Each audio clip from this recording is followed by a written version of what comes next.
The first business of the day is the presentation of a bill standing in the name of Senator Isaac Alpha on the Maritime University of Nigeria, Lokoja Establishment Bill 2019.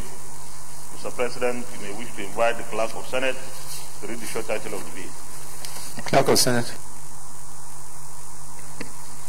Mr. President, distinguished senators, Maritime University of Nigeria, Lokoja Establishment, etc. Bill 2019, SB 725, first reading. Maritime University of Nigeria, Lokoja Establishment, etc. Bill 2018, SB 725, first reading taken. Leader of the Senate. Mr. President, very distinguished colleagues, the second business of the day is the presentation of a House bill standing in my name on the harmonized retirement age for teachers in Nigeria Bill 2019. Mr. President, may we invite the Clerk of Senate to read the short title of the bill. Clerk of Senate. Mr. President, distinguished senators, harmonized retirement age for teachers in Nigeria Bill 2019, HB 1554, first reading. Harmonized retirement age of teachers, harmonized retirement age for teachers in Nigeria Bill 2019, HB 1554, first reading taken. Leader of the Senate. Mr. President, very distinguished colleagues, the third business of the day is the presentation of the reports of the Committee on Tertiary Institutions and TED Fund in respect of A. Federal University UGA Establishment Bill 2019 and Federal Cooperative Colleges Establishment ETC Bill 2019. Mr. President, may wish to invite Senator Jibril Barau, Chairman of the Committee, to move the motion for the Senate to receive the reports. Senator Barau Jibril. Thank you, Mr. President. I am Senator Barau Jibril. I represent Kano North in this August Senate. Mr. President, I stand to move that this August Senate do receive the reports of the Committee on Tertiary Institutions and TED Fund on the following bills. A. Federal University UGA Establishment ETC Bill 2019, SB 522. And B. Federal Cooperative Colleges Bill 2019, SB 418. Mr. President, I so move. Senator Suleiman Adokwe, Nasarawa South.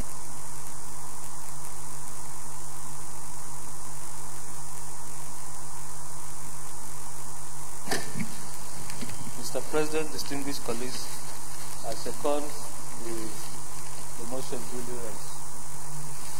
Distinguished colleagues, those in favor that the Senate do receive the reports of the committees on tertiary institution and TED Fund on the following bills: Federal University UGA, Federal Cooperative College bills. Those in favor say aye. Those against say nay. The ayes have it. Senator Barau will come and lay the two reports. Thank you.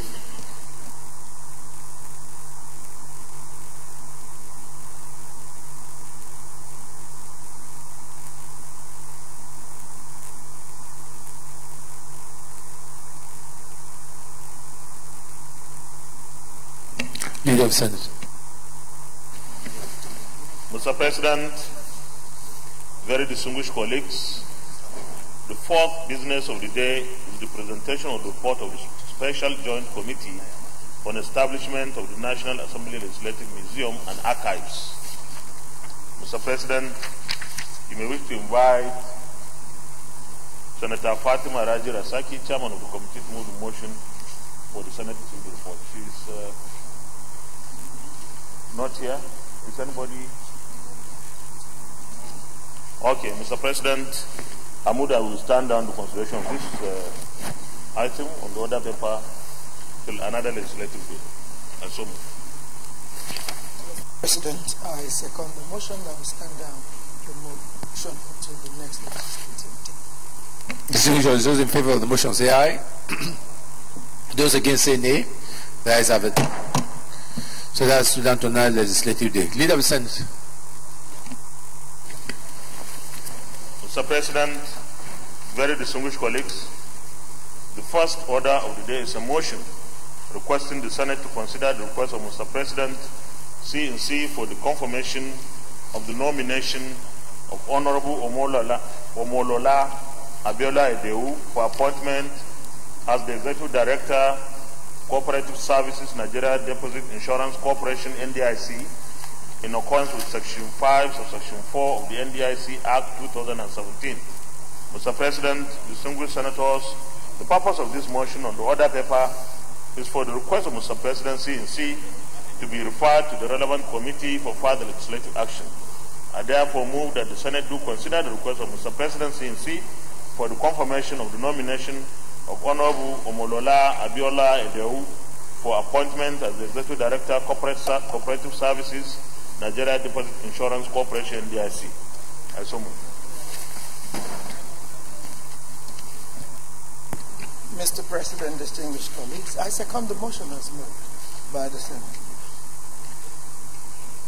Distinguished colleagues, those in favor of the motion, please say aye. Those against say nay. The ayes have it.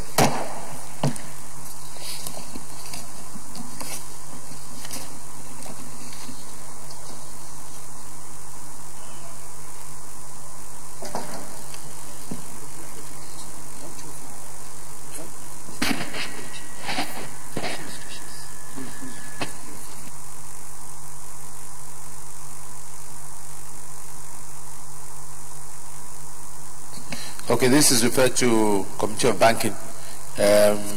Report to back by next week. Leader of the Senate.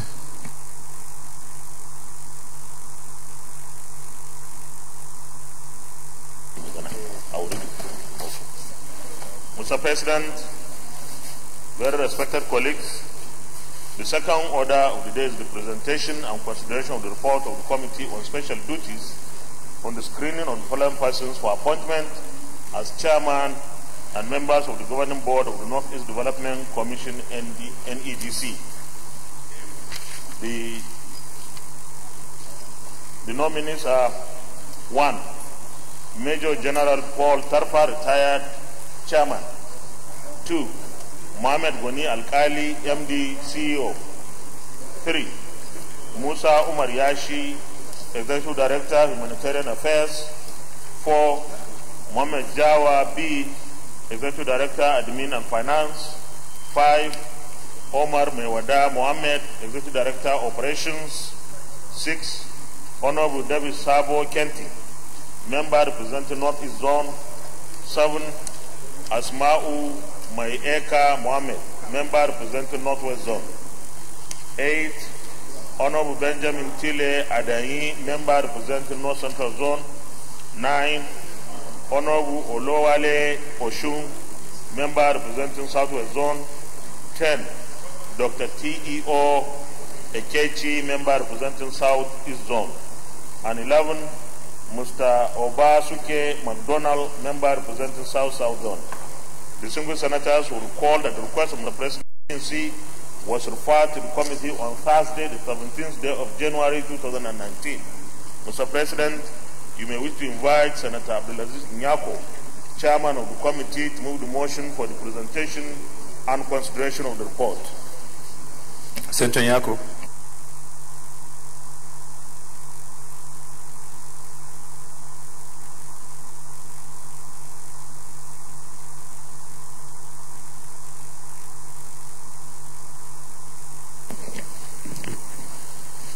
Thank you, Mr. President.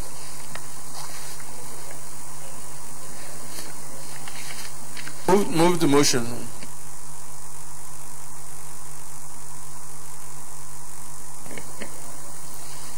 I rise to move the motion that the Senate receives and considers the report for the screening of chairman and members of the Northeast Development Commission. I so move. Senator Gilbert Naji. Thank you, Mr. President. My name is Senator Gilbert Naji, Enugu East. I rise to second the motion, every move by Senator Nyako. I so second, Mr. President. Distinguished, those in favor of the motion say aye. Those against say nay. The ayes have it. Senator Nyako, present the report. Thank you. Thank you, Mr. President.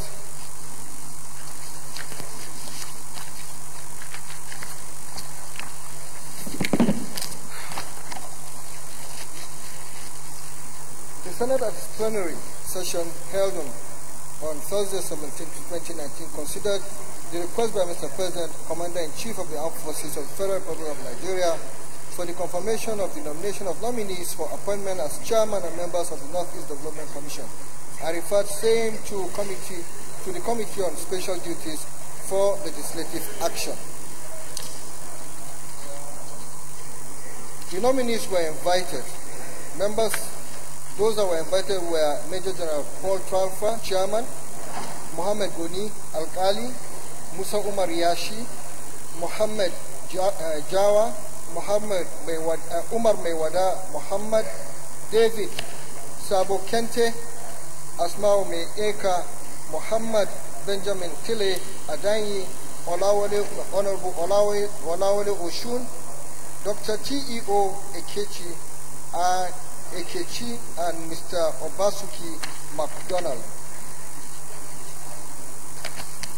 The committee requested for and received the following documents from the nominees: their CVs, their relevant certificates and credentials, clearance from the State Security Service, police reports and fingerprint search, code of conduct acknowledgement slip. Originals of the above listed documents were duly cited. Findings.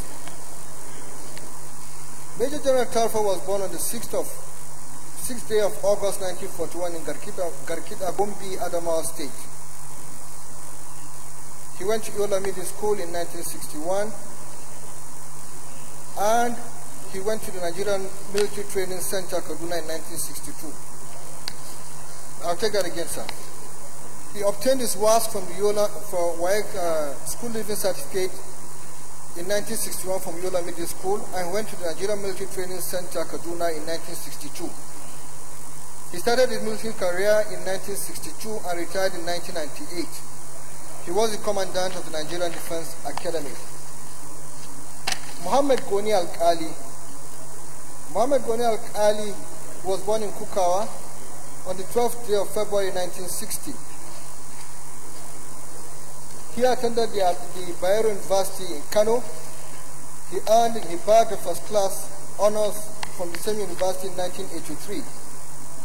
Most of his life, he was an investment banker, specializing in commercial investment and development finance.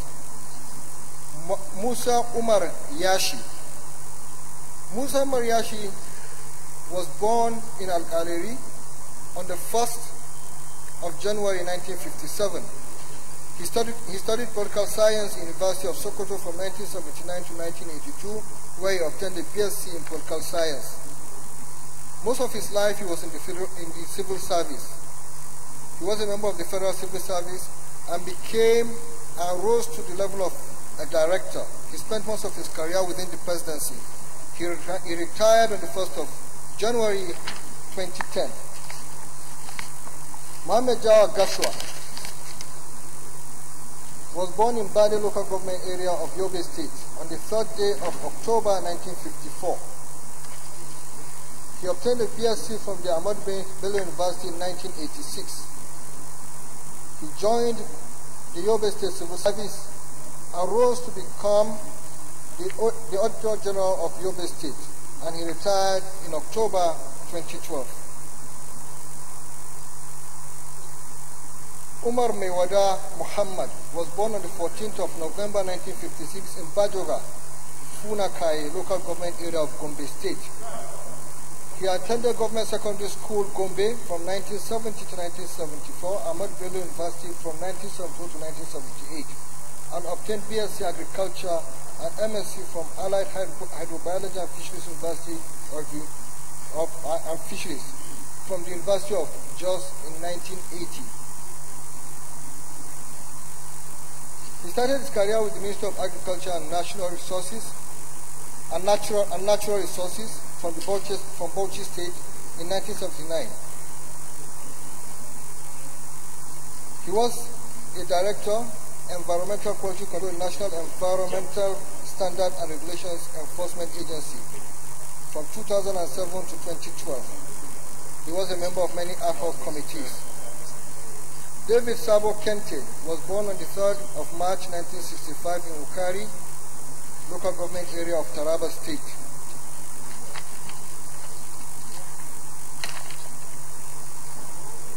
went to the School of Basic Studies at ABU from 1984 to 1985. We graduated with first class honors from ABU in 1988. He was a deputy head of controller, assistant director, and director of finance, legislative aids accounts in the National Assembly. September 1959, she went to Capital School, attended Federal Government College, Sokoto. She obtained a BSc from, also obtained an MSc Development from Byron University in 2008.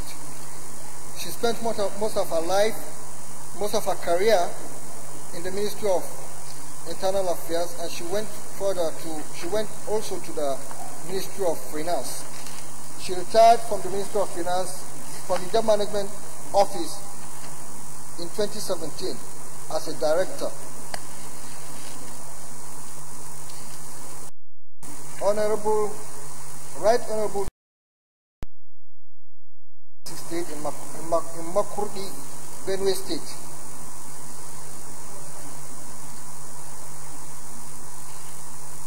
He then attended government. He attended NKST Primary School, Wadata, Benue, from 1974 to 1980. He then attended Government Secondary School, Ifayongo, Benue, from 1980 to 1985. School of Basic Studies, Makurdi, from 1985 to 1987. University of Calabar, Cross River, in 1993, and the Nigerian Law School in 1994. He began his legislative career as an assistant to Senator J.K.N. Waku, the then Senate Committee Chairman on Insurance and Allied Matters, and then became senior legislative aide to distinguished Senator George Akume. He was elected member Benue State House of Assembly in 2011 and elected member Benue State House of Assembly in 2015. He became minority leader of Benue State House of Assembly in 2015, and subsequently majority leader of Benue State House of Assembly between 2015 and 2018. Olawale Oshun. Honorable Olawale Oshun was born on the 26th of March 1950. He attended Ibadan Boys High School from 1962 to 1967 and Ijebu Ode Grammar School from January to September 1968. He later attended University of Ibadan from 1968 to 1973 and obtained Bachelor of Science degree in Agricultural Economics. He proceeded to Thames Valley University, London, where he obtained common professional exam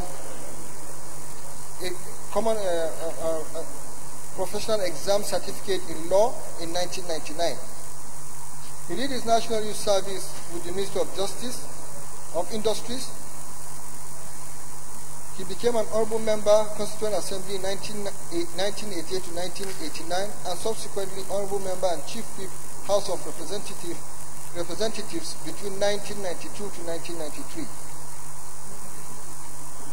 Ekeji Theodore Oku Ejike, High Chief, was born on the 20th of February 1961 in Ngoro Pala of Imo State.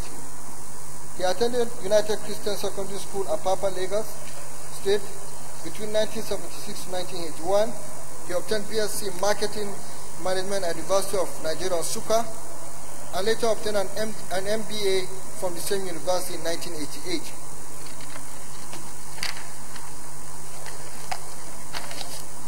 He began his career as a research and development officer in the Nigerian Association of Small-Scale Industries, Ibadan, in 1989. He later became Commissioner for Information and Strategy in Imo State between 2013 and 2014.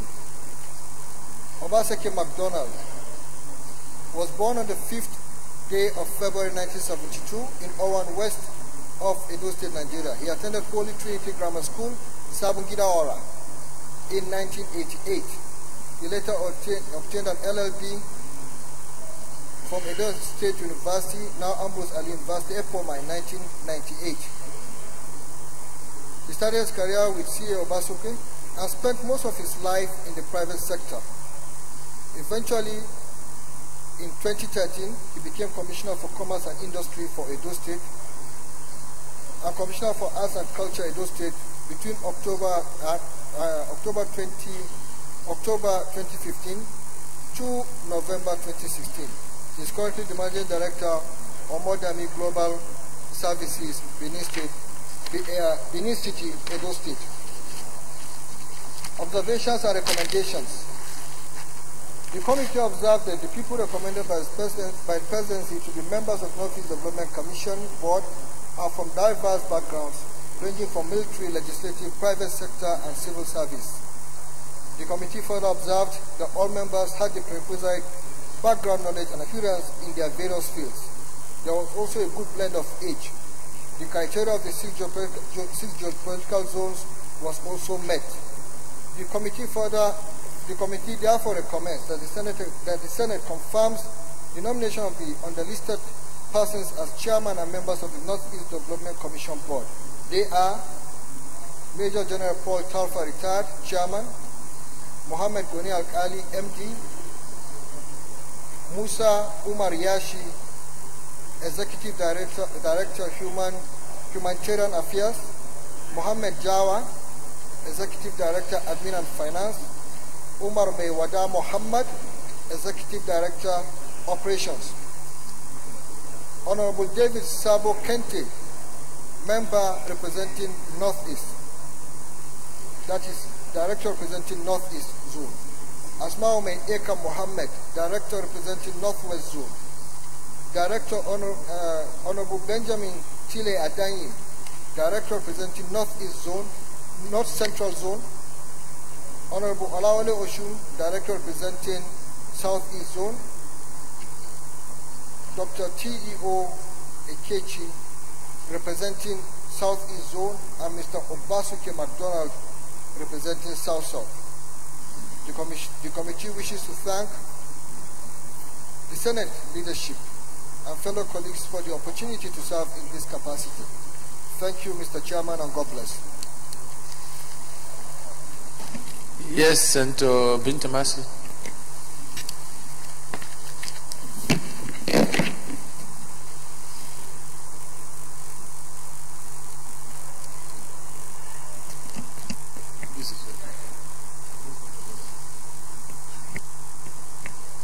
Thank you, Mr. President, distinguished colleagues.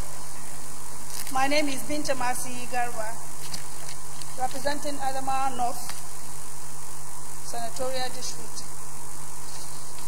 First and foremost, I want to appreciate this Polo Chamber for passing this bill and for the President assenting this bill, and for us to come with the people that will man this commission. We want to appreciate each and everybody, and more especially the President of the Federal Republic of Nigeria. But sir, I just want to observe that this bill, the commission is domiciled, or is going to be domiciled, in Borno State, and the chief executive, CEO, is from Borno State again. The question I want to observe, sir, is that is it in consonance with the ideals of a commission within or outside Nigeria? Because if you take the United Nations domiciled in America, the President or the Secretary General is never an American. If we looked at the EU, which is domiciled in Brussels, the President of the EU is not from Brussels. If we look at ECOWAS, domiciled in Nigeria, the President of ECOWAS is not a Nigerian. If we looked at the African Union, domicile in Ethiopia, I think the president of the AU is not an Ethiopian.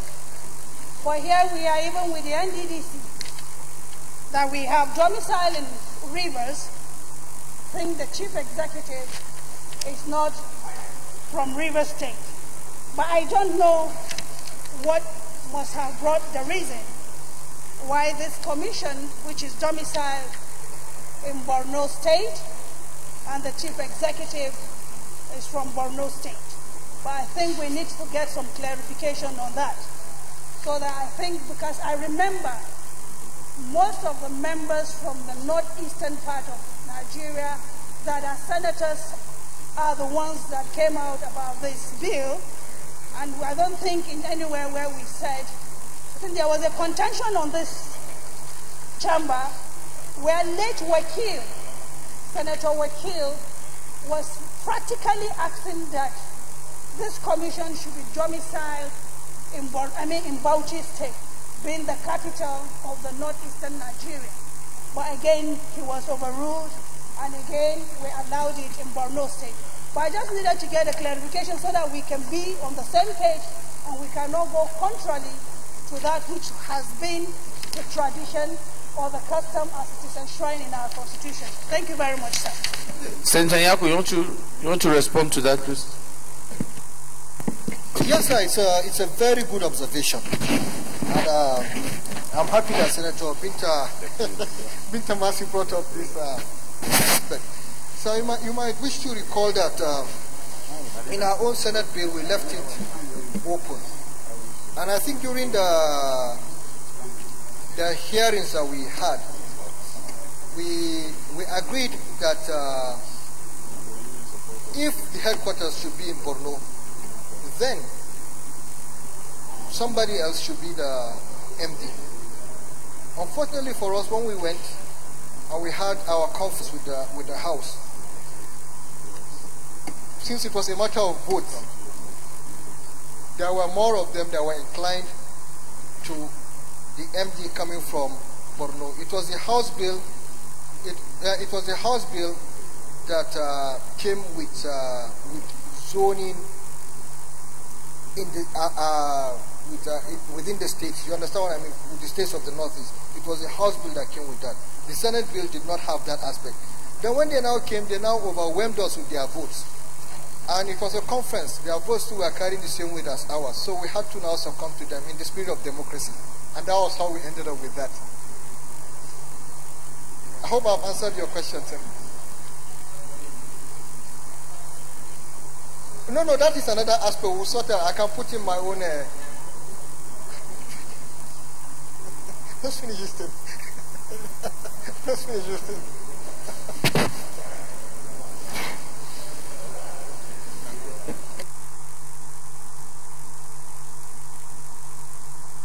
Deputy Leader.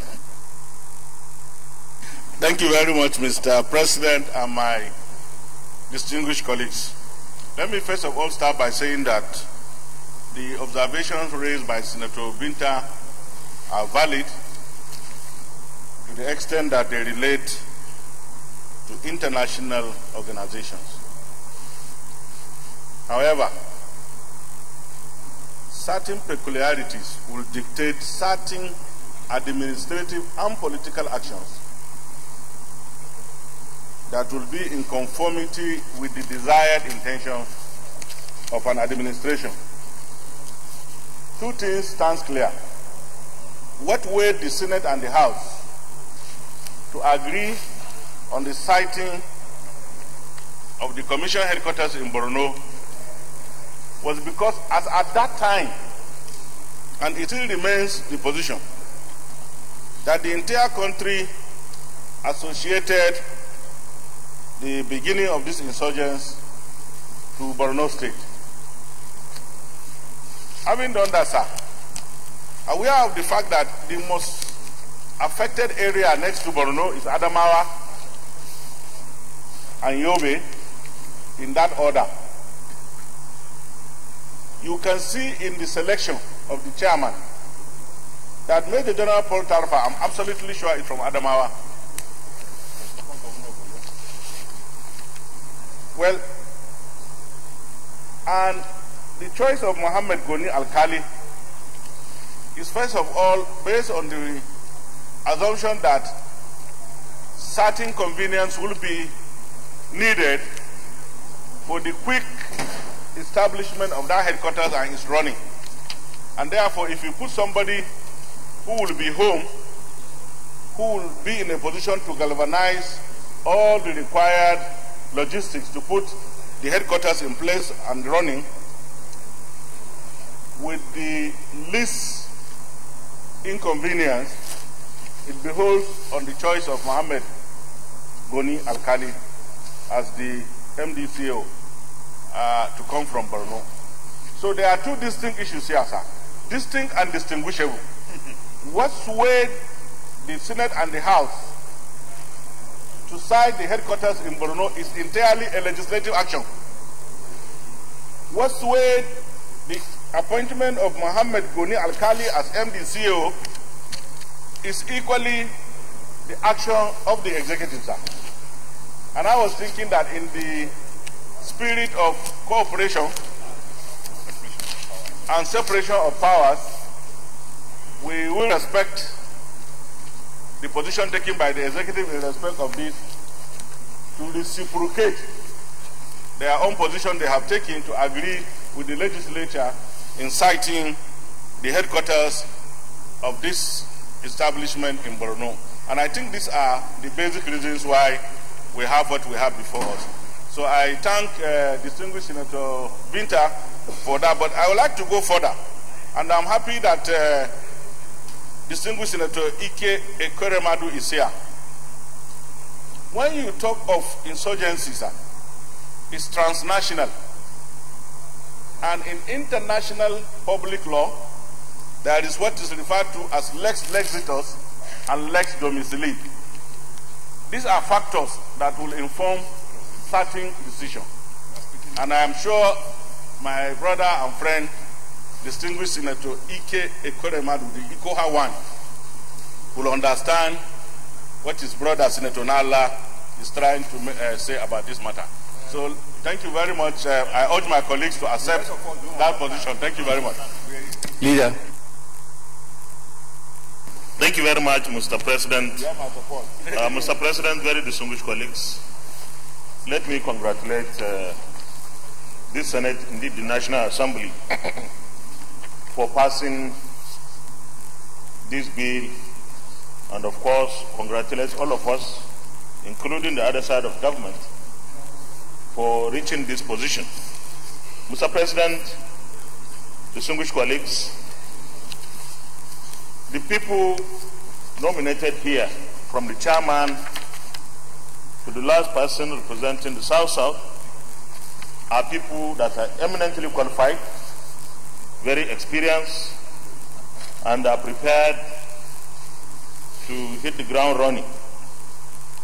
I would therefore urge the committee on special duties to monitor very closely the taking off of this commission, because this is going to be the most crucial stage that the commission is able to take off smoothly. And of course, I believe that our committee has the capacity to do that, and we should not dither, we should not waver in ensuring that the right things are done for this commission to take off. We already have learned some lessons from the existence of NDDC, and I believe that those issues that militated against the smooth takeoff of the NDDC and how the NDDC has been faring today will be lessons that the NEDC would benefit from. So I want to congratulate all of us for making this a reality. The Northeast today requires this commission to take off immediately.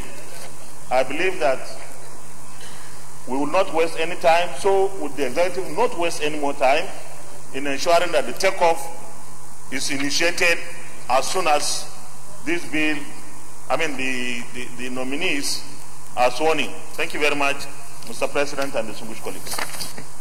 Deputy Senate President. Thank you, Mr. President. Very distinguished colleagues. I'd like to join the rest in congratulating the nominees. I believe that this commission is a product of the ingenuity and patriotism of members of this 8th Assembly, and has shown that we feel concerned about the events that happen in Nigeria, no matter where it's coming from, and no matter where we come from, no matter our language, our tribe, or our religion. And of course, this is not the first time the Assembly is showing such concern in matters that concerns a part of Nigeria. The NDDC bill was originated by this Assembly, certainly not the executive. And if you go back in history, we'll recall that even the bill when it was passed was vetoed by the executive. And that bill had to come back, and the veto was overturned by the Assembly. So that shows that it's the same character, the culture of concern for ourselves, which started all the way from the time we felt concerned about what happened or what's happening in Niger Delta, and believe that we need to address it legislatively, that has informed the coming into force of this commission. And I also use the opportunity to also thank our colleagues that just a few months back we also passed the Southeast Development Commission bill. And I do believe, sir, that we've learned our lesson from the NDDC operations. My advice, therefore, is that the NDDC now is steeped in a lot of protocol and unnecessary bureaucracy, so that this particular commission should learn from that. Most of the funds should go to the things that will make meaning to the lives of the people, development projects, things that will be life-changing, not capacity building that will just go into the pocket of some officials. So it is important that the Parliament from day one will start an oversight of this agency to ensure that the value is added, to ensure that we realize the aims and objectives of this bill, to ensure that life is more meaningful to our brothers and sisters in the Northeast. And I believe that if we do that, we would have not only given life to the people of Northeast, but also for the rest of Nigerians who live and reside and also do business in the Northeast. So it's not just the Northeastern people that are concerned. There are people from other parts of Nigeria who benefit from this. And those who have been lost their businesses, I'm sure they will also benefit. So it is a pan-Nigerian bill. And I want to thank everybody and believe that those who pilot the affairs of this, especially the pioneer ones, will be able to show the proper way so that subsequently the other managers, others who come after them, will be able to do a good line. Thank you. Senator Baraj Ibrahim. Thank you, Mr. President. I'm Senator Baraj Ibrahim. Mr. President, I just want to commend the Committee on Special Duties for doing a thorough job during the screening of these nominees. And I think the important thing is to find out whether these nominees are fit, are qualified, have the experience, needed experience to serve under this very important commission. And that has been established. It has been established. And considering the fact that the Northeast needs intervention as soon as possible, even though there are a lot of interventions being introduced into that region as we speak. But I think they still need intervention of this commission. Therefore, having found out that these people are eminently qualified, they have the needed experience, we shouldn't waste time. Let's give them the nod. Let's give the approval so that they can hit the ground running, as said by one of the speakers before, so that they can quickly go and start serving this nation under this commission. Mr. President, I so submit. Leader of the Senate. Mr. President, very distinguished colleagues, I move that the Senate resolves into Committee of the Whole to consider the report. Mr. Chairman, distinguished colleagues, I second the motion of the Senate resolve into a Committee of the Whole to consider the bill. Distinguished colleagues, those in favor of the motion say aye. Those against say nay. The ayes have it.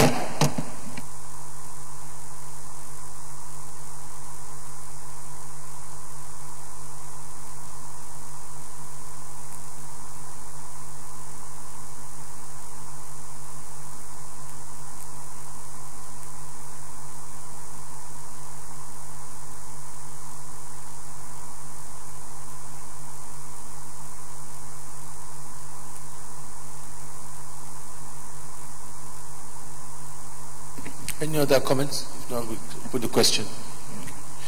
Will the Senate approve the nomination of Major General Paul Taffa as chairman of the governing board of the Northeast Development Commission? Those in favor say aye. Those against say nay. The ayes have it. Will the Senate approve the nomination of Mohammed Goni Al-Kali, member of the governing board of the Northeast Development Commission? Those in favor say aye. Those against say nay. The ayes have it. Will the Senate approve the nomination of Musa Umayashi as member governing board Northeast Development Commission? Those in favor say aye. Those against say nay. Ayes have it. Will the Senate approve the nomination of Mohammed Jawa as member governing board Northeast Development Commission? Those in favor say aye. Those against say nay. Ayes have it. Will the Senate approve the nomination of Omar Mewada Mohammed, member of the governing board Northeast Development Commission? Those in favor say aye. Those against say nay. Ayes have it. Will the Senate approve the nomination of Honorable David Sabo Kente as member of governing board Northeast Development Commission? Those in favor say aye. Those against say nay. Ayes have it. Will the Senate approve the nomination of Asamo Eka Mohammed, member governing board Northeast Development Commission? Those in favor say aye. Those against say nay. Ayes have it. Will the Senate approve the nomination of Honorable Benjamin Tilly Adeni as member of the governing board Northeast Development Commission? Those in favor say aye. Those against say nay. Ayes have it. Will the Senate approve the nomination of Honorable Olawale Oshu as member of the governing board of Northeast Development Commission? Those in favor say aye. Those against say nay. Ayes have it. Will the Senate approve the nomination of Dr. T.O. Ekichi, member of the governing board of the Northeast Development Commission? Those in favor say aye. Those against say nay. Ayes have it. Will the Senate approve the nomination of Basuke MacDonald as member of the governing board of the Northeast Development Commission? Those in favor say aye. Those against say nay. Ayes have it. Leader of the Senate. Mr. Chairman, very distinguished colleagues, I move that the Senate reverse the plenary for the chair to report progress.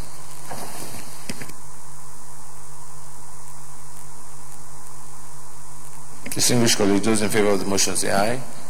Those against say nay. Ayes have it.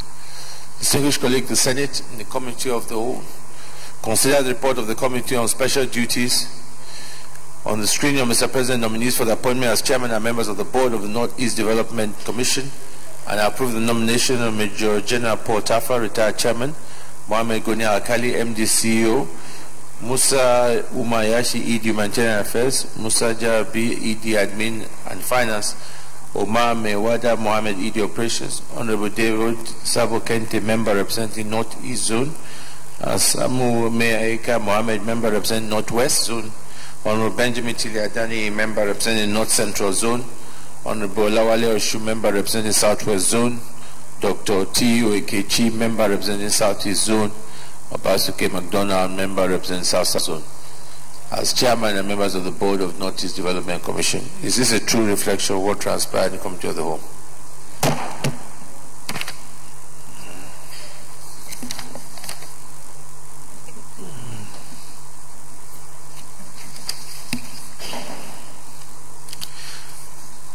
I'll put the question now for confirmation. Will the Senate confirm the nomination of Major General Paul Taffa, retired, for appointment as chairman of the governing board of the Northeast Development Commission? Those in favor say aye. Those against say nay. The ayes have it. The nomination of Major General Paul Taffa, retired, is hereby confirmed as chairman of the Northeast Development Commission. Will the Senate confirm the nomination of Mohammed Goni Al-Kali for appointment as member and managing director or CEO of the governing board of the Northeast Development Commission? Those in favor say aye. Those against say nay. The ayes have it. The nomination of Mohammed Goni Al-Kali is hereby confirmed as member, MD, CEO of the governing board of the Northeast Development Commission. The Senate confirmed the nomination of Musa Umayashi as member of the governing board of the Northeast Development Commission. Those in favor say aye. Those against say nay. The ayes have it. Musa Umayashi is hereby confirmed as member of the Governing Board of the Northeast Development Commission. Will the Senate confirm the nomination of Mohammed Jawar as member of the Governing Board of the Northeast Development Commission? Those in favor say aye. Those against say nay. Ayes have it. The nomination of Mohammed Jawar is hereby confirmed as member of the Governing Board of the Northeast Development Commission. Will the Senate confirm the nomination of Omar Mewada Mohammed for appointment as member of the Governing Board of the Northeast Development Commission? Those in favor say aye. Those against say nay. The ayes have it. Omar Mewada Mohammed is hereby confirmed as member of the Governing Board of the Northeast Development Commission. Will the Senate confirm the nomination of Honorable David Sabo Kente for appointment as member of the Governing Board of the Northeast Development Commission? Those in favor say aye. Those against say nay. Ayes have it. The nomination of Honorable David Sabo Kente is hereby confirmed as member of the Governing Board of the Northeast Development Commission. Will the Senate confirm the nomination of Asmau Meaika Mohammed as member of the Governing Board of the Northeast Development Commission? Those in favor say aye. Those against say nay. Ayes have it. The nomination of Asmau Meaika Mohammed is hereby confirmed as member of the Governing Board of the Northeast Development Commission. Will the Senate confirm the nomination of Honorable Benjamin Tili Adani for appointment as member of the Governing Board of the Northeast Development Commission? Those in favor say aye. Those against say nay. The ayes have it. The nomination of Benjamin Tili Adani is hereby confirmed as member of the Governing Board of the Northeast Development Commission. Will the Senate confirm the nomination of Honorable Lawali Oshun for member of the Governing Board of the Northeast Development Commission? Those in favor say aye. Those against say nay. The ayes have it. The nomination of Honorable Lawali Oshun is hereby confirmed as member of the Governing Board of the Northeast Development Commission. Will the Senate confirm the nomination of Dr. T.E.O. Ekechi for appointment as member of the Governing Board of the Northeast Development Commission? Those in favor say aye. Those against say nay. Ayes have it. The nomination of Dr. T.E.O. Ekechi is hereby confirmed as member of the Northeast Development Commission. Will the Senate confirm the nomination of Obasuke MacDonald for member of the Governing Board of the Northeast Development Commission? Those in favor say aye. Those against say nay. The ayes have it. The nomination of Obasuke MacDonald is hereby confirmed as member of the Governing Board of the Northeast Development Commission. Distinguished colleagues, let me, on behalf of the Senate, congratulate the chairman and members of the board of the Northeast Development Commission. As I do that, let me also congratulate the entire National Assembly for the Northeast Development Commission bill, and also the President for the assent. As said by a lot of our colleagues, it is time for us to not waste any more time. As you all recollect, this bill was passed years back as 2016, and following the leadership visit to Bonny in 2015, and before that, if you could remember, it was a senator from South that had actually raised the issue of concern as raised by DSP, to show that whatever concerns any part of this country concerns all of us. And that is what has led us today to now having a board and a commission. And as said, the board and the commission have competent people, and we hope that they will move quickly into action, ensuring the takeoff of these commissions so that they can do the necessary work to bring development back to the parts that have been suffered the last few years. So once again, I congratulate the entire 8th Assembly. I congratulate those new nominees, and I wish them all the best. Leader of the Senate. Mr. President, very distinguished colleagues, the third order of the day is the presentation and consideration of the report of the Committee on Finance on the 2019-2021 Medium-Term Expenditure Framework, MTEF, and Fiscal Strategy Paper, FSP.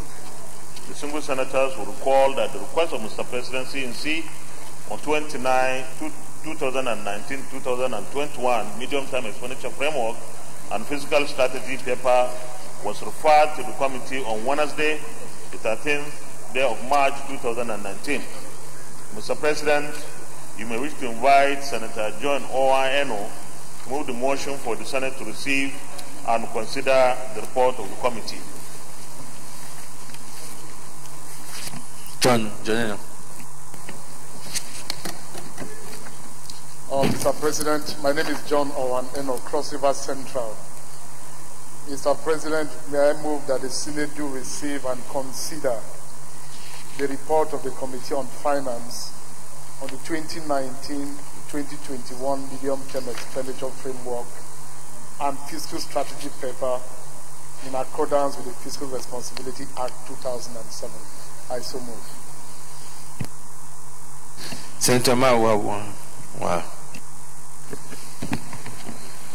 Mr. President, distinguished Senator Maru Wabunwabia North, I rise to second the motion moved by the Chairman, Senate Committee on Finance, that the Senate do receive and consider the report on 2019-2021 medium-term expenditure framework and fiscal strategy paper. I second. Those in favor that say do receive and consider the report of the Committee on the Finance on the 2019-2021 medium-term expenditure framework (MTF) and fiscal strategy paper (FSP) in accordance with Fiscal Responsibility Act 2007. Those in favor say aye. Those against say nay. The ayes have it.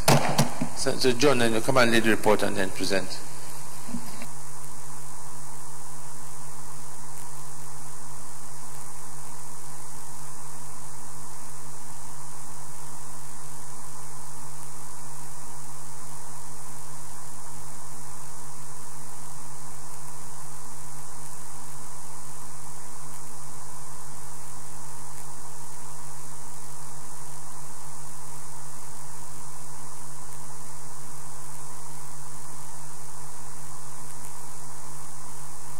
John, present the report.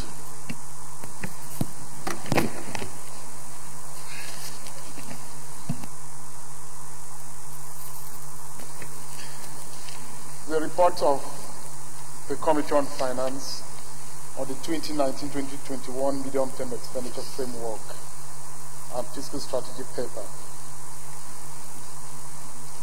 The Senate on Tuesday, 6th October 2018, considered the request of Mr. President and referred same to the Committee on Finance for further legislative action. This was pursuant to Section 11(3) of the Fiscal Responsibility Act, which says the federal government shall prepare the medium-term expenditure framework and fiscal strategy paper, which entails a 3-year planning tool defining the federal government's economic, social and developmental objectives and priorities. The MTF and FSP is a veritable and important economic tool and draft plan that clearly outlines government-intended strategy for a period of 3 years in achieving key objectives and priorities of government, which are economic, social, infrastructure and development. MTF FSP also focuses on a microeconomic model that indicates estimates of revenues and expenditure, fiscal targets, risks as well as government financial obligations, while also highlighting key parameters in fiscal and monetary policies. In general, the MTF and FSP ensure the prudent management of financial resources and aid in the establishment of credible basis for allocating resources to fundamental and strategic projects and priorities, while emphasizing and encouraging fiscal discipline and paving a clear path for the implementation of government budgets. On page 3, you have membership. On page 4 of the report, we have the methodology. On page 5.0 is a review of the 2018 budget. Page 7 is the expenditure on the 2018 budget. So if we go to page 8, 6.0, 2019-2021 medium-term expenditure framework. The medium-term expenditure framework and fiscal strategy paper of the year 2019-2021 is designed in line with the goals of the Economic and Recovery and Growth Plan, ERGP, 2017 to 2020. and consolidate on the efforts of the previous MTEL and FSPs in achieving the overall objective of the Economic Recovery and Growth Plan. The MTEF and the FSP 2019-2021 is predicated and focuses on three cardinal pillars of sustaining and enhancing economic growth, building a globally competitive economy, and increasing social inclusion by investing in people. On 6.1 is the fiscal strategy for 2019-2021, which will leverage on the continuous alignment and implementation of the fiscal, monetary, and trade policies in a very coordinated manner that will aid in the realization and actualization of the 2019-2021 fiscal strategy objectives, which are enhancing economic growth and ensuring inclusiveness, promoting economic diversification, maintaining macroeconomic stability, increasing revenue generation, rebalancing the distribution of government spending, improving quality of spending, and ensuring sustainable deficit levels. 6.2 is a summary of the 2019 FGN revenue and expenditure framework. Daily crude oil production, 2.3 million barrels per day. Benchmark oil price, $60 per barrel. Exchange rate, 305 to $1 US. GDP growth rate, 3.0%. Inflation growth rate, 9.98%. The total federal collectible revenue, 14.89 trillion. Net oil and gas revenue after cost, deductions and derivations, 7.6 trillion. Net non-oil revenue after cost and deductions, 2.3 trillion. FGN retained revenue, 7.9 trillion. Total FGN proposed expenditure, 8.83 trillion. Fiscal deficit, 1.86 trillion. New borrowings, 1.65 trillion. Statutory transfers, 492.4 billion. Debt service, 2.14 trillion. Sinking fund, 120 billion. Pension, gratuities, and retirees' benefits, 504.3 billion. Total FGN expenditure, 10.3 trillion.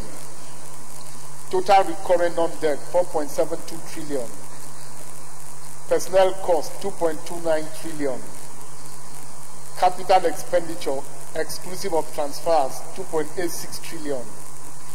Special intervention recurrent, 350 billion.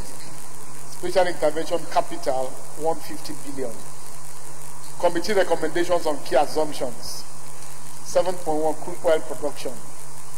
It's a well-known fact that oil production remains the major contributing factor to economic fortune of Nigeria since its discovery. It accounts for over 50% of total federally collectible federal government revenue and over 90% of foreign exchange earnings. The production of crude oil has been faced with a number of challenging factors that hamper the realization of the daily expected outcome of the commodity for more than a decade, particularly due to the activities of Niger Delta militants. However, there was production output of 2.0 million barrels by December 2018 due to continuous effort of government in producing oil facilities. Committee recommendation. The committee recommends the adoption of 2.3 million barrels as the daily production output of crude oil in 2019. And it is of the view that the target is achievable due to the continuous effort of all stakeholders in checkmating the issues of oil facilities, vandalism, and other vices associated with such regard. 7.2 crude oil price benchmark. Recommendation. The committee recommends the adoption of $60 per barrel of crude as oil benchmark price for the 2019 fiscal year budget. Exchange rate. Recommendation. The committee recommends the adoption of 305 naira to $1 US as the official exchange rate of the 2019 fiscal year, and encourages the CBN to continue adopting strategies that will aid in the strengthening of the naira and bridging the gap between the official and parallel market rate of the foreign exchange. Debt management stroke new borrowing. Recommendation. The committee recommends the adoption of 164 trillion as the amount for new borrowing to fund the budget deficit, and advises relevant agencies to continue exploring ways of generating additional revenues for government to bring down the fiscal deficit. Also, the federal government should harness the full optimal potential of the Federal Ministry of Mines and Steel Development in terms of revenue generation to minimize the level of new borrowing. The federal government should consider reducing the granting of waivers and exemptions while ensuring that the Nigerian Customs Service personnel are at all oil terminals for accountability, and the Federal Inland Revenue Service should consider increasing tax on luxury goods and services. 20% operating surplus to be remitted by government-owned enterprises should be deducted at source. Special intervention recommendation. The committee recommends that a 500 billion special intervention fund is adopted and enjoins the cooperation of relevant committees in the National Assembly and other relevant NDAs in ensuring that the funds are judiciously utilized to provide a positive, tangible impact of the funds on the Nigerian people. Conclusion. The committee sincerely expresses its appreciation to the Senate leadership and the entire Senate for the opportunity to serve it. Thank you, Mr. President. Any comments? Yes, Albert. Thank you, Mr. President. My distinguished and respected colleagues, Senator Albert Basia, Kwabo Northeast. Mr. President, I rise to just share a few concerns with my colleagues in the chamber. Mr. President, having looked at this report and the recommendations of our Finance Committee, let me first of all commend the committee for a job well done. But Mr. President, I think it's time we begin to look at our total budget outlook in terms of capital spending, because it's explainable that when we had an increased budget deficit consistently in the last three years, it could have been explained that we're trying to spend to come out of a recession.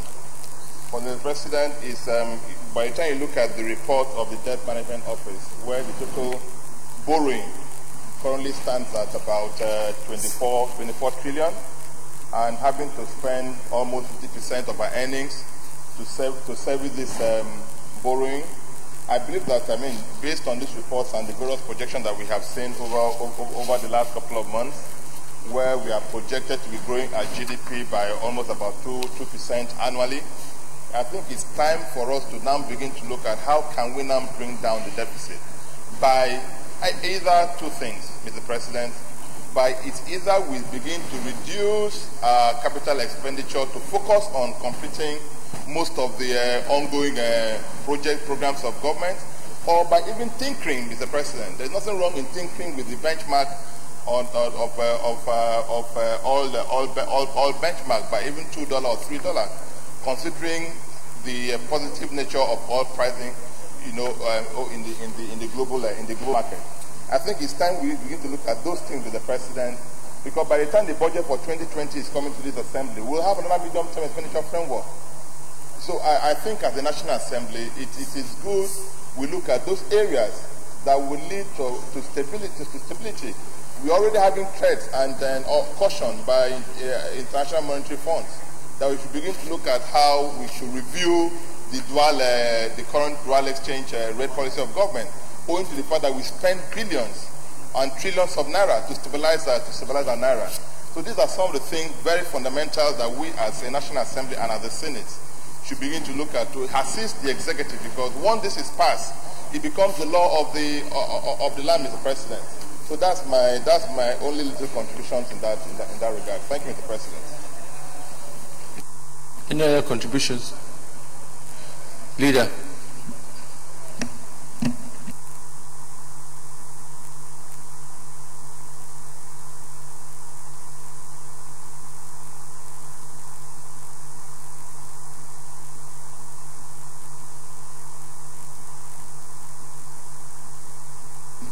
Distinguished colleagues, if there are no questions, let me put the question then. Those in favor of the recommendation say aye. Those against say nay. The ayes have it. Leader of the Senate.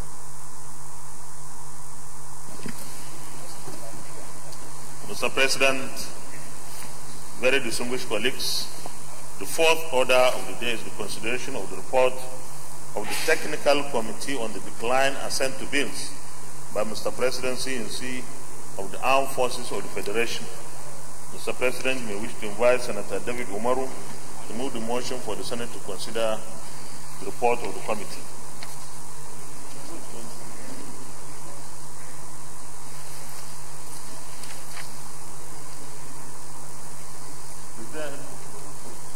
Mr. President,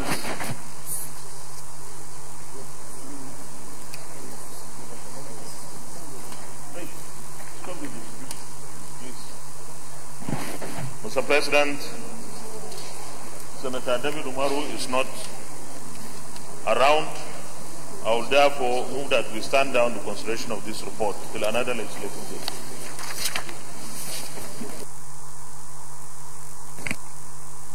I rise to second that we stand down this report for another legislative day. That's also. Yeah, indeed, I forgot. He requested that we could please stand that to tomorrow early on. So, those in favor say aye. Those against say nay. The ayes have it. Leader of the Senate. Mr. President, very distinguished colleagues, the 5th to the 9th order of the day are House bills for concurrence as listed on the order paper. Distinguished senators will recall that these bills were read the first time in this chamber on Tuesday, the 19th day of March 2018, Wednesday, 9th May 2018, Tuesday, 9th April 2019, Tuesday, 18th December 2018, and Wednesday, 21st November 2018, respectively. Mr. President, for the simple nature of the amendments, I will use a single lead debate on these bills.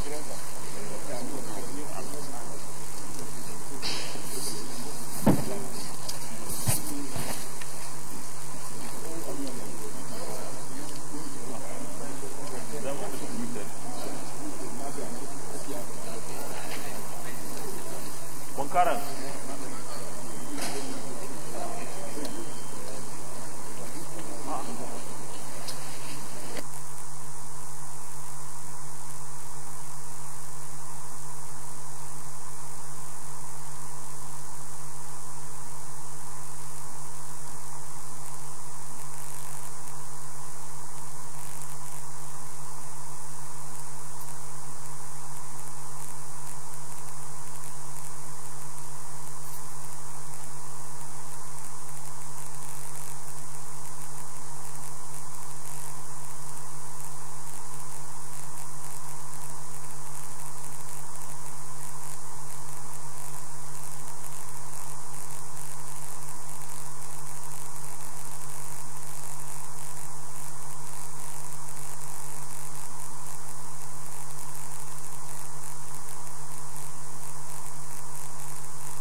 Mr. President, very distinguished colleagues, permit me to lead the debate. Have you got it? Please, can you bring more reports? You have no receipt.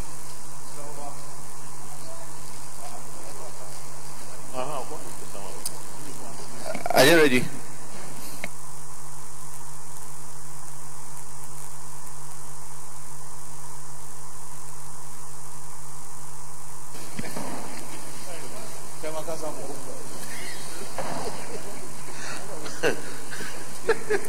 Mr. President, very distinguished colleagues, permit me to lead the debate on the following bills. Please bring down these things.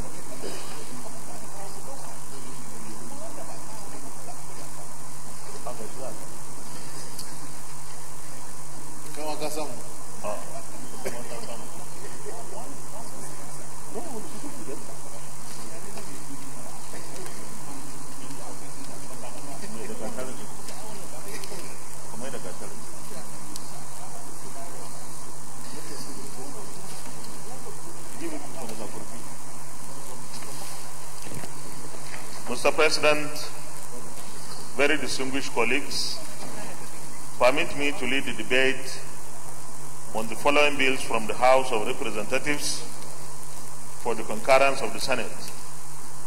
1. National Institute for Security Studies, Establishment, etc. Bill 2019, HB 15A3. 2. Nigerian Police Trust Fund, Establishment, etc. Bill 2019, HB 894. 3. Harmonized Retirement Age for Teachers in Nigeria Bill 2019, HB 1554. 4. Animal Disease Control Act Repeal and Reenactment Bill 2019, HB 1268. And 5. Federal University of Education in Sugbe, Establishment, etc. Bill 2019, HB 1067. Mr. President, my respected colleagues, the National Institute for Security Studies NIS, etc. Bill 2019 was read for the first time on Tuesday, the 19th day of March 2019. This bill establishes the National Institute for Security Studies charged with the duty, administration, and management of the Institute, among other things, of determining what standards of knowledge and skills are to be attained by personnel of the Institute. Nigerian Police Trust Fund Bill 2019 was read for the first time on Wednesday, the 9th day of May 2018. This bill seeks to establish the Nigeria Police Trust Fund to, among other things, provide funds for the training and retraining of the personnel of the Nigeria Police Force, provide state-of-the-art security equipment and machineries to improve the general welfare of the personnel of the Nigeria Police Force, and enhance their preparedness to effectively discharge their constitutional responsibility of protecting lives and property of the people of Nigeria. The Harmonized Retirement Age for Teachers in Nigeria Bill 2019 was read for the first time on Tuesday, the 9th day of April 2019. This bill seeks to make provisions for the retirement age for teachers and education officers in Nigeria. The Animal Disease Control Act Repeal and Reenactment Bill 2019 was read the first time in this chamber on Tuesday, the 18th day of December 2018. This bill seeks, among other things, the prevention, detection, control, and eradication of infectious and outrageous transboundary and zoonotic animal diseases, the prevention of antimicrobial antimicrobial resistance through the control and regulation of the use and administration of veterinary drugs and chemicals in animals, animal products and medicated animal feeds, as well as the sale and distribution of pet foods and the enhancement of animal welfare and food safety. Federal University of Education Sugbe Bill 2019 was read for the first time on Wednesday, the 21st day of November 2018. This bill seeks to establish Federal University of Education Sugbe to provide training and teaching instructions in every aspect of education and such other fields of applied learning relevant to the needs of the development of education in Nigeria, matters of administration and discipline of students. Mr. President, my respected and distinguished colleagues, these bills are not controversial and have gone through rigorous scrutiny and public hearings in the House of Representatives. I therefore urge you all to support the second reading of these bills as we refer them to the Committee of the Whole for clause-by-clause consideration. Thank you, Mr. President. Any contribution? Yes, Senator Barrow. Mr. President, I am Senator Barrow Jibrin. Mr. President, I have a problem with the bill to establish Federal University of Education. First of all, Mr. President, let me reiterate the fact that there was a resolution of this Senate creating a modality for the processing of bills that have to do with the establishment of universities or other tertiary institutions in the country. That any new institution that needs to be established, we need to find out, does that state have a federal university? If it has a federal university, then there's no need to pass any bill requesting for the establishment of university in that state, because it will be an exercise in futility, and it will be a contravention of the principle of equity and justice and fairness that we stand for in this chamber. I don't know the state that this Nsugbe is where. I don't know, the state is not stated here. Besides that, Mr. President, there are 5 colleges of education that were upgraded to University of Education in this country during the last administration. But the current administration decided that that upgrade should be put on hold because there is no enough money to give them the necessary fund needed to transform them into universities. So if there are institutions that should be created, or if there are universities of education that should be created, at least we should allow those ones that have been upgraded to university to be so upgraded, rather than creating new one. We have Alba in Koku, we have Ondo, we have Zaria and Kano. They were upgraded by the United Administration before that upgrade was put on hold. So I don't think this will fly when it goes to the executive, and it's not good for us. We're passing bills that will not be given assets, that will not be acceded to. So that I think we should put this on hold because it will be an extra facility. I so submit, Mr. President. Anybody else has yes, Senator Yusuf.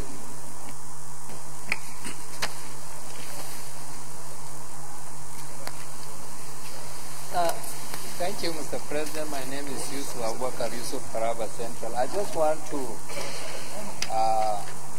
add some few comments on the police trust fund bill.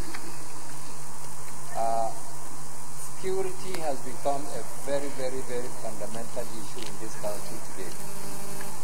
And we have all gone to our local areas and have seen, some of us are even scared to go back to our local areas because of either armed robberies or kidnapping and the rest of them. So we must find other sources of additional funding to the trust funds, which I may wish to suggest if I'm allowed to. page 2 of the Police Trust Fund, money derived from investment made by the trust fund, I want to add that we should have duties on imported firearms, additional duties or surcharges on armored vehicles,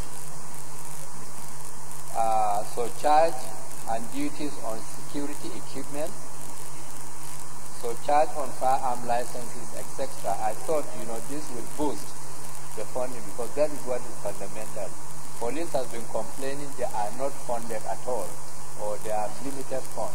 That is why they are not active in what they are doing today. So I thought, I should bring to the attention of this chamber that we should have additional areas where funds can be sourced. Thank you, Mr. Chairman. Thank you, Mr. President. Yeah, but has anybody got any contribute to what was raised by Senator Baraj? Because what he raised is in line with what we agreed here. If there's no objection to that, then maybe when we get to that point, we might decide to not go ahead with that after going for a second reading. So does anybody have any contrary view? Yes. Yeah. Thank you, Mr. President. I am Yahya Abdullahi, representing Cabinet. Mr. President, I rise not to have anything contrary to what Senator Baraj said, but to emphasize the importance of the issues that he has raised, which are very, very fundamental. Those issues, Mr. President, have to do with the policy decisions that were taken in this chamber. You recall, Mr. President, that at a point, there were so many presentations of bills that have been made by distinguished senators regarding the siting of educational institutions. At a point, Mr. President, you will recall that a decision was reached to get the chairman to go and look into the entire issue of the placement of tertiary institutions in the state so that a policy can come out from this chamber. That was done, and a decision was taken that every state would be entitled to a federal university, a federal college of education, a federal polytechnic. So it meant that those states that do not have those institutions are the ones where such vacancies, institutional vacancies, are going to be filled. There is also the issues, sir, of what happened earlier. There were some universities that are designated by, I think it was during the Goodluck Jonathan administration, who are designated universities of education. Later on, a decision was taken by the executive arm of government to decline those designations. And unless this particular issue is taken into account, the proposed university of education cannot take off because there are certain institutions that were so designated before, and designation was reviewed. Therefore, I think going forward, Mr. President, it is important for us, before passing that bill on education, for us to really look into this matter and consider the issue of policy so that we don't go ahead going against the grain of some of the issues that have been taken in this chamber. Thank you, Mr. President. Deputy Leader. Thank you very much, Mr. President, and my distinguished colleagues. Let me, in addition to the position taken by distinguished Senator Yahya Abdullahi, add to the fact that there are certain things that have remained unfulfilled promises of the federal government. And we believe that there is the need for legislative intervention to ensure that that is being done. I will give you one example, sir. Federal government as a policy decided that there will be 6 federal universities of agriculture in the 6 geopolitical zones of this country. After establishing 3, they didn't go ahead to establish the remaining 3. So it's the responsibility of those of us coming from areas where this has not been done, to continue to pursue the federal government to fulfill that promise. And therefore, specialized university like University of Agriculture is entirely an exception to the general rule. It is even more so, sir, when the policy of this government is to rely heavily on revolutionizing agriculture.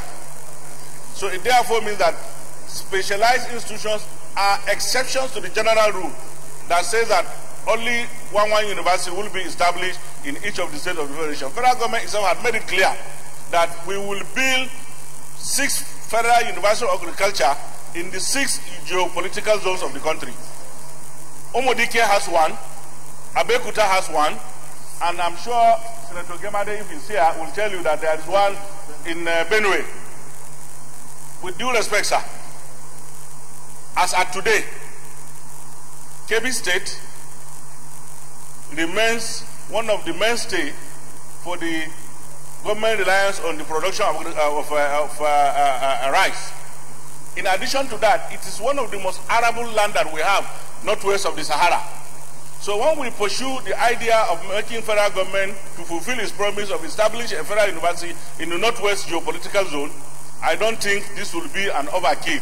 It is only a mere request to fulfill the condition and the promise made by federal government to this geopolitical zone. And I'm sure as it remains today, northwest is a geopolitical zone for the purpose of determining the geopolitical zone of this country, sir. So I think in addition to what distinguished Senator Abdullahi Yahya said, certain agitations are fundamental, they are basic, they are reasonable, and in the circumstances, achievable. Thank you very much, sir. So to summarize, are you saying that we should allow this to go ahead, or we line policy as proposed by the chambers before?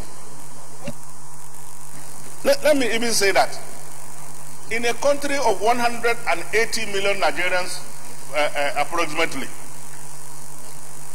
with the number of universities that we have in this country, we can say that we are even grossly under establishing this institution, speaking honestly. And I have always said it, if you say education is costly, try ignorance. The every citizen of this country has right to be educated.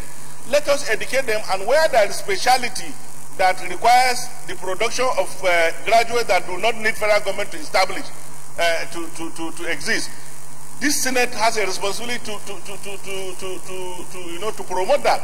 More so, sir, when in the last 21 years, we have put a ban on employment, but we have not said that no university should produce graduates. So it means in the last 21 years, we have continued to produce graduates while we'll have capped the employment of these graduates. So we see it's a matter of policy issue, policy analysis, give and take. What does it take? We cannot sit down and continue to say this is the policy. In fact, who made even the policy? Who made the policy? There are 1,001 people now looking for admission into various universities they cannot even get. And that's why, again, in another way, we have establishment of private universities that cannot give the qualitative education that we require. So I think this issue has to be looked at pragmatically. We have to be reasonable. We have to be non-political about this matter and insist that certain action of the parliament is necessary to ensure that every person with desire to be educated has opportunity to go to school. Thank you very much, sir. Senator Stella. Thank you, Mr. President. Dear colleagues, Mr. President, concurrence of the bill on Sube, Bill 219 HB 1067 for Federal University of Education. Mr. President, this bill is very, very important to the people of this zone. Anambra North people are basically people that are agriculturists, and they also lack federal amenities. Mr. President, this particular school exists currently, but it's just College of Education. What this bill attempts to do is to ask for an upgrade to enhance the school as it is now and to equip the school to be able to award degree courses on education. And so the bill is not asking for anything extra. but just for an upgrade to become University of Education. Mr. President, this particular school is a very old school, like I said, has been in existence for a very long time. And not concurring to this bill means denial of education to people of Anambra North. And it will be very, very unjust, Mr. President. I'm asking that we should please concur to this bill. Thank you, Mr. President. Okay, just let me put the question. Those in favor that this bill now read second time, say aye. Those against, say nay. Those in favor that this bill now read the second time, say aye. Those against, say nay. Distinguished colleagues, let me, I think maybe we need some clarification here. Because we have 4 different bills here, which, if we have any observations to any of them, let us, because there are some that are very, very key on the issue of police and some other issues. So those who are saying nay, can you please tell us specifically? Yes, Senator Binta.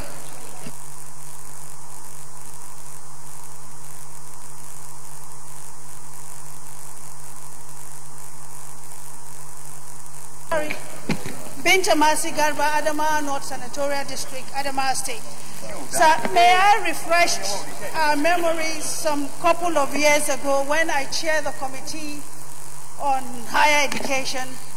The first thing we did was that we came out with a roundtable discussions where we look at the 3 tripod institutions and the issue of the HND, BSc dichotomy, and the roundtable discussion came out with a policy of government where Polytechnic ought to have a University of Technology that the people, the all-ending students can metamorphose into the colleges of technology and that of education.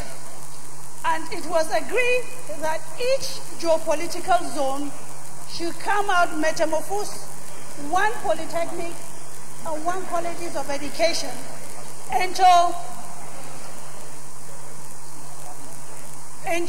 a university. Before now, I have an issue.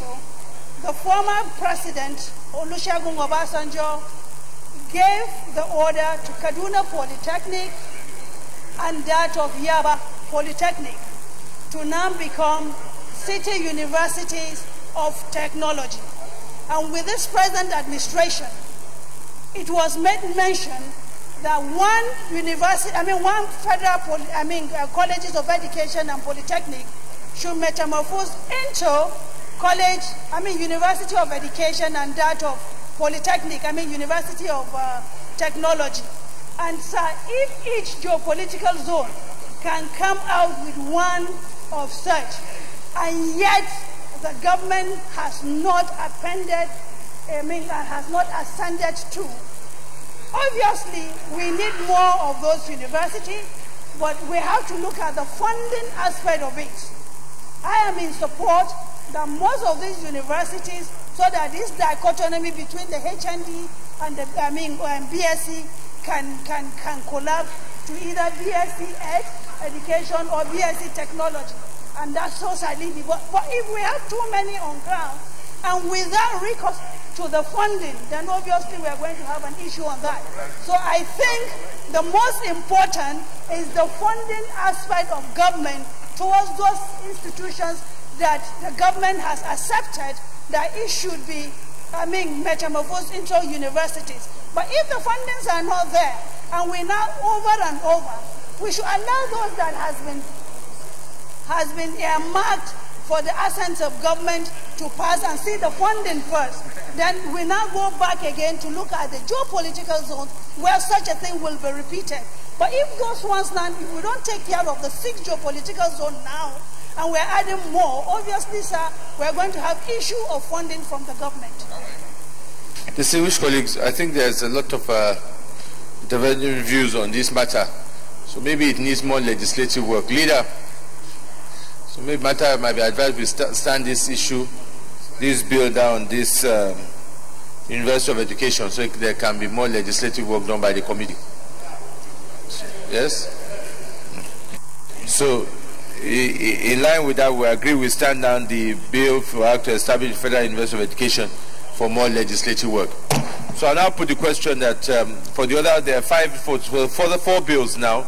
That is establishment of National Institute for Security Studies, Nigeria Police Trust Fund, retirement age of teachers, and the animal disease control. Those in favor that these bills are now read the second time, say aye.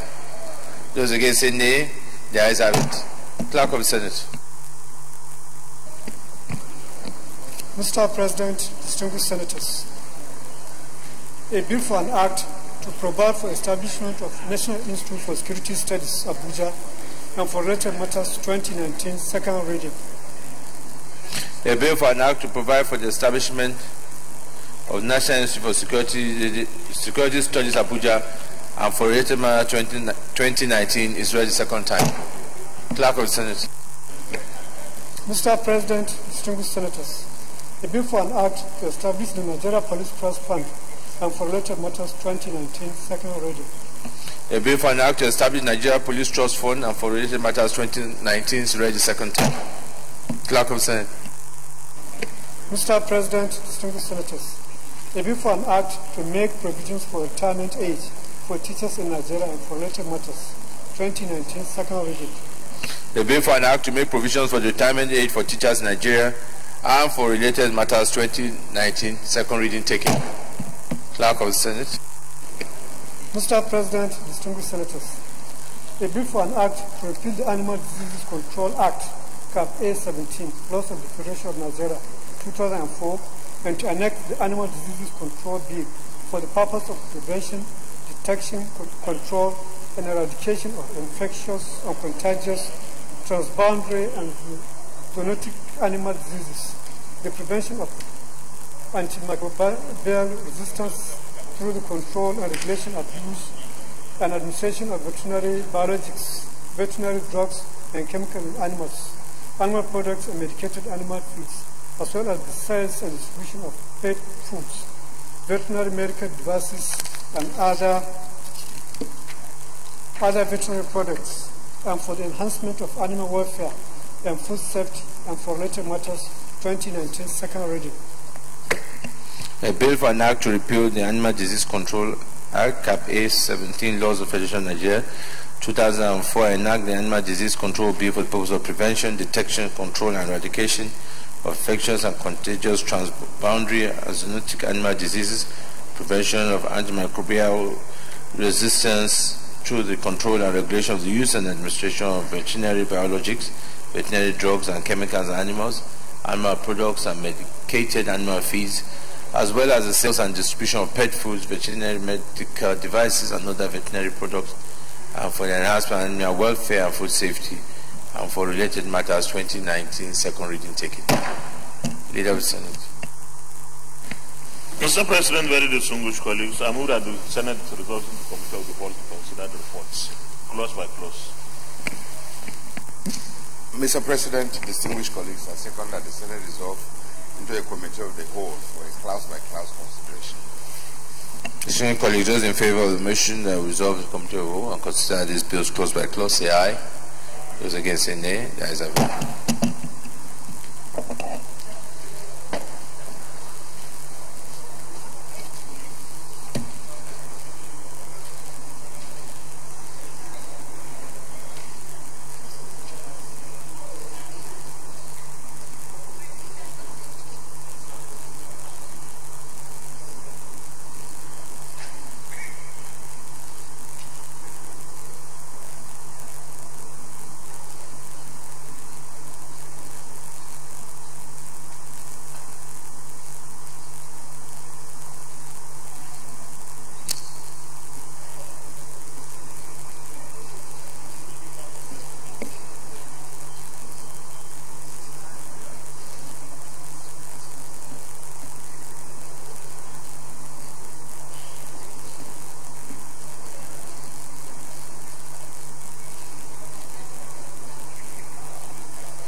Yeah, distinguished colleagues, okay, we have 4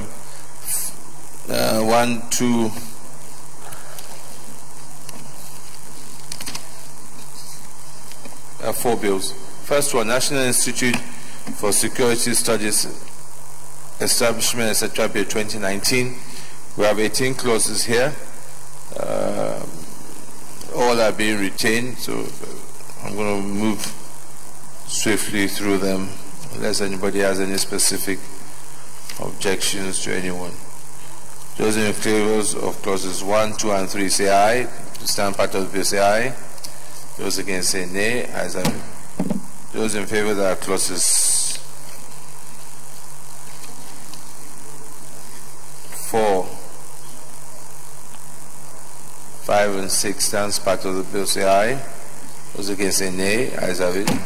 Those in favor that clauses 7, 8, 9, and 10 stands part of the bill say aye. Those against say nay. Ayes have it. Those in favor that clauses 11, 12, 13 stands part of the bill say aye. Those against say nay. Ayes have it. Those in favor that clauses 15, 16, 17 stands part of the bill say aye. Those against say nay. Ayes have it. Those in favor that the short title clause 18 stands part of the bill say aye.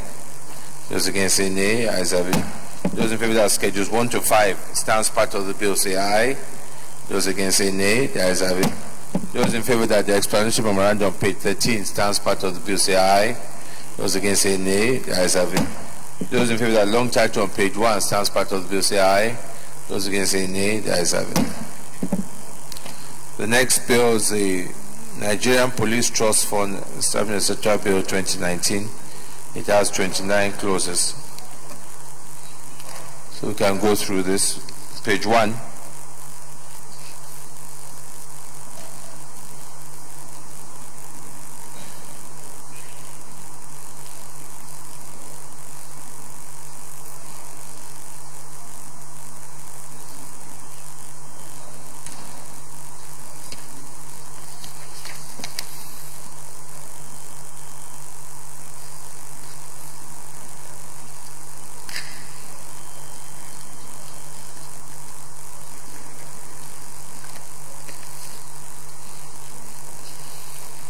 Those in favor that clauses 1, 2, 3, and 4 stands part of the bill say aye. Those against say nay. The ayes have it. Those in favor that clauses 5 and 6 stands part of the bill say aye. Those against say nay. The ayes have it. Those in favor that clauses 7 and 8 stands part of the bill say aye.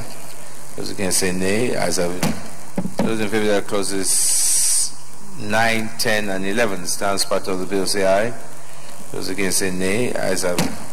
Those in favor that clauses 12, 13, and 14 stands part of the bill say aye.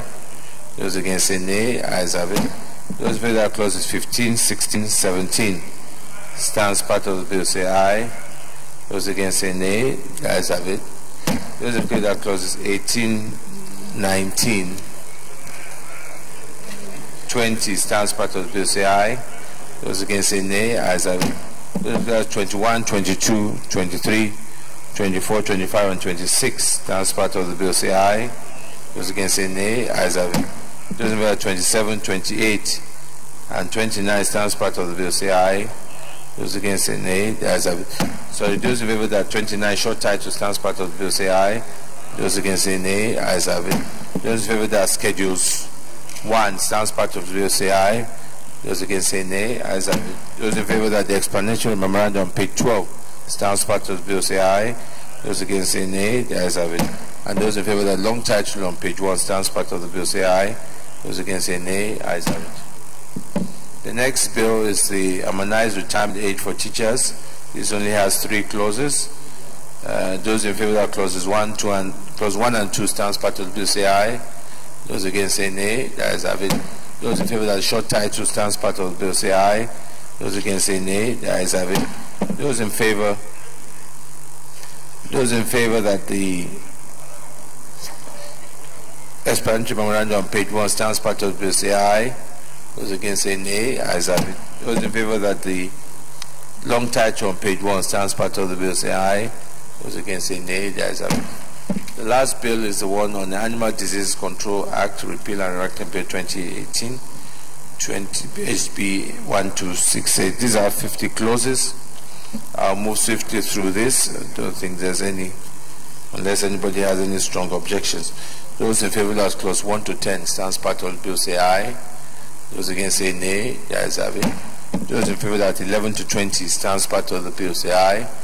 Those against say nay. The ayes have it. Those in favor that 21 to 30 stands part of the bill say aye. Those against say nay. The ayes have it. Those in favor that 31 to 40 stands part of the bill say aye. Those against say nay. The ayes have it. Those in favor that clauses 41 to 49 stands part of the bill say aye. Those against say nay. The ayes have it. Those in favor that short title clause 50 stands part of the bill say aye. Those in favor say nay. The ayes have it. Those in favor that schedules 1 to 11 stands part of the bill say aye. Those against say nay. The ayes have it. And those in favor that long title on page 1 stands part of the bill say aye. Those against say nay. The ayes have it. Leader of the Senate.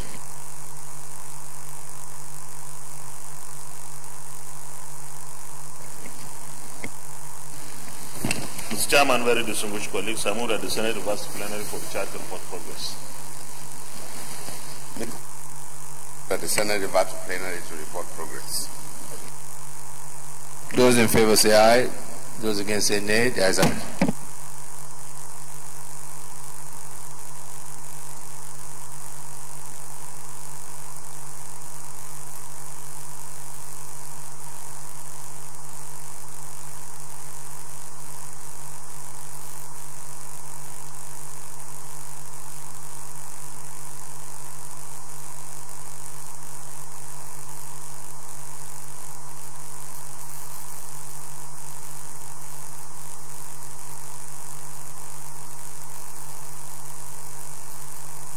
Distinguished colleagues, the Senate and the Committee of the Whole considered the National Institute for Security Studies Establishment etc. Bill 2019 approved our colors 1 to 10 as recommended, 11 to 18 as recommended, schedules 1 to 5 as recommended, explanatory as recommended, short title as recommended, long title as recommended.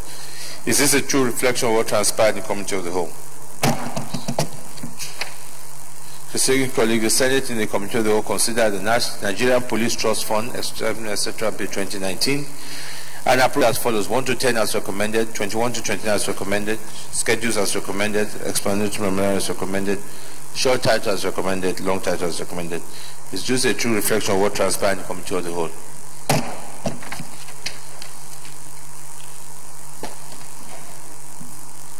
Distinguished colleagues, the Senate and the Committee of the Whole considered the harmonized retirement age for teachers in Nigeria Bill 2019 and has proved as follows: 1 to 3 as recommended, explanatory memorandum as recommended, short title as recommended, long title as recommended. Is this a true reflection of what transpired in the Committee of the Whole?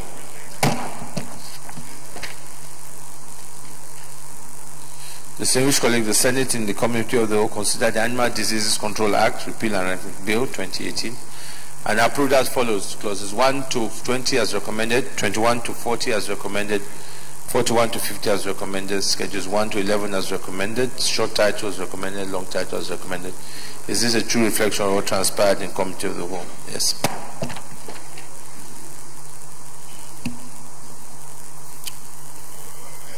Leader of the Senate.